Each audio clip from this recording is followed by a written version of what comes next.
There has been a very strong response to former Prime Minister Kevin Rudd's call for a royal commission into what he describes as Rupert Murdoch's Australian media monopoly. I last looked, up to 81,000 Australians signing the petition. Kevin Rudd joins me now from Brisbane. Good morning to you. Good morning. Thanks for having me on the program. It's great to chat to you. You spoke in that video, which has got 1 million views as well over the weekend, about the anger Australians feel about the abuses of the media by Rupert Murdoch and his editors. Where are you seeing this anger? How are you seeing this anger reflected amongst ordinary Australians? Wherever you go, and I live in Queensland, and wherever you go, people are just scratching their heads about the fact that the Murdoch print media platforms no longer provide anything approaching balanced news reporting. And so therefore there's just one side of the story being told. And when Murdoch controls 70% of the print media, and here in Queensland, owns virtually every single newspaper, Gold Coast Bulletin, Courier Mail, Sunshine Coast Daily, Bundaberg News Mail, and it goes up the coast. Rockhampton Morning Bulletin, Mackay Mercury, Townsville Bulletin, Cairns Post, these are all Murdoch papers. And it bleeds into the rest of the electronic news coverage as well. So Murdoch is effectively setting the tone and the content and the parameters of the national and state media conversation.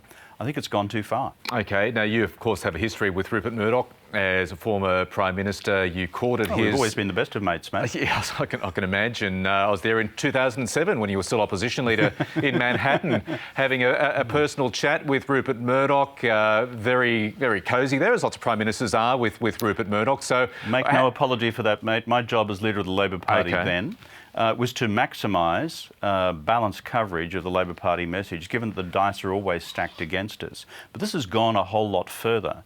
And here in Queensland again, the ACCC's decision to allow Murdoch to buy Australian provincial newspapers in 2017 means, as I said, the whole Queensland coast is Murdoch owned.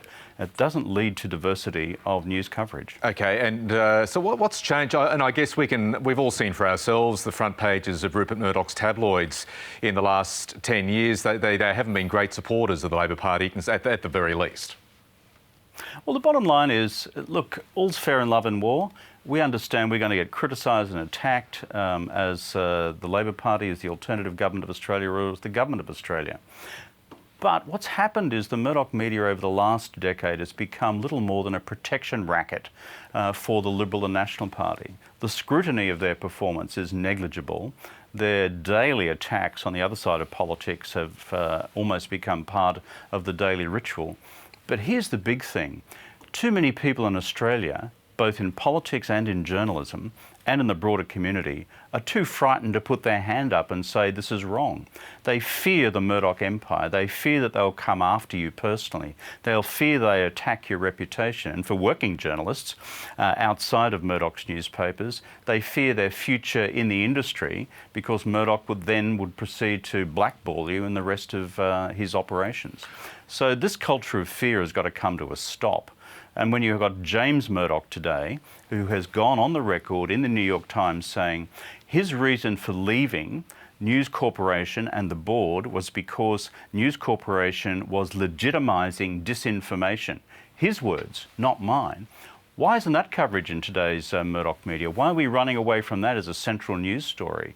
It's mind-blowing what one of the heir apparents of the Murdoch empire has said in blowing the whistle on this extraordinary bias and misreporting by the Murdoch media empire. You're calling for much greater media diversity, Kevin Rudd. Easier said than done in these straitened economic times. The media sector in particular are very hard hit, being hard hit even before the pandemic. How do you practically achieve diversity on that front?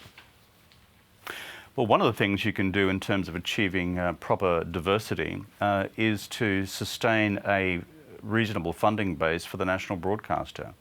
And what you've seen is there's massive assault on ABC funding over the last several years, further cuts to the ABC budget when money was being rained down from on high and everything else in the country only a few days ago. And the ultimate agenda which the Morrison government has in relation to the ABC is to cut its funding, emasculate its news and current affairs coverage, and to politically intimidate the ABC from acting as an independent source of journalistic reporting and analysis and investigation. So that's one branch of the entire diversity debate. But I grant you this, it is hard worldwide to sustain media diversity in the current environment. That's why we need the dispassionate analysis of a Royal Commissioner about A, what's going wrong with the concentration of media power in Australia, and B, looking at the other models which exist around the world for maximising media diversity in this rapidly changing environment. More than 80,000 signatures, as you would well know as a former Prime Minister. Unlike other countries, there is no threshold reached where Parliament is required to at least debate a petition. So, you know, say you get a couple of 100,000 signatures, what happens next? Well, the challenge at the moment is for the Australian people, including the people watching your program, to put their best foot forward and to register their name on this petition in order to say to the nation's political class at large, we, the Australian people, are fed up with the nonsense that we're being served up each day, in particular by the Murdoch media. So therefore, I think this is a time for the people's voice to be heard. What then the political class does in response to that is a separate matter. But I believe it's important now for everyone to have their say. That's why I put this petition forward. As I said, the trend's getting worse. And if you want to see where this all ends up, tune into Fox News, Murdoch owned in the United States, and see what he's done with the complete prostitution of an entire television network to become the Trump campaign machinery, which is what's happened for the last 4 years. So you see, this is where it becomes a cancer on our democracy. That's why diversity is so important. And why are people so frightened of Murdoch in this country? It's time we stood up against the bullies, stood up against Lachlan Murdoch, stood up against Michael Miller, stood up against Chris Daw, the editor of The Australian, stood up against Ben English, the editor of the Daily Telegraph, and stood up against all the other assistant Voldemorts who run the operation. Instead, people are frightened, and part of a petition is to cause people not to be frightened of them. Kevin Rudd, thanks for your time. Thanks for having me on the program.